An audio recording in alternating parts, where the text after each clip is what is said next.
Universitas Islam Makassar Al-Ghazali secara resmi memberhentikan Amal Said sebagai tenaga pengajar atau dosen pasca tindakannya meludahi kasir swalayan di Jalan Perintis Kemerdekaan, Kecamatan Tamalan Rea, Kota Makassar.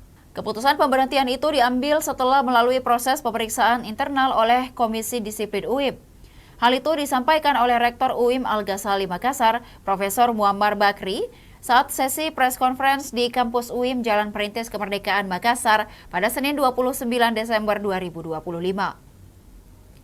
Berdasarkan keputusan Komisi Disiplin UIM, Amal Said dinyatakan melanggar kode etik dosen serta peraturan kepegawaian yang berlaku di lingkungan Universitas Islam Makassar. Atas dasar itu, Rektor UIM memutuskan untuk memberhentikan yang bersangkutan dari statusnya sebagai dosen UIM.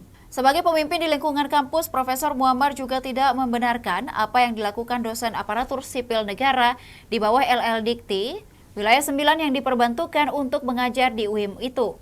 Apapun alasan yang melatar belakangi peristiwa tersebut, tindakan meludah kepada orang lain merupakan perbuatan yang tidak dapat dibenarkan.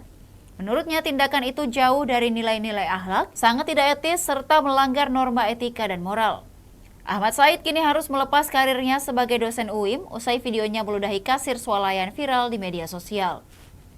Ia pun sudah mengakui kesalahannya dan meminta agar persoalan ini bisa diselesaikan kekeluargaan. Namun Amal Said juga meminta agar kasir N mengakui kesalahannya karena ucapannya ketika menegur. Amal yang pernah mendapat penghargaan dari Presiden karena dedikasinya di dunia pendidikan itu juga membantah menyerobot antrean. Kini Amal yang sudah 20 tahun menjadi dosen di UIM Al-Ghazali harus berakhir. Demikian Tribun Timur Hot News kali ini, saksikan berita menarik lainnya hanya di kanal YouTube dan Facebook Tribun Timur. Download Tribun X sekarang, menghadirkan lokal menjadi Indonesia.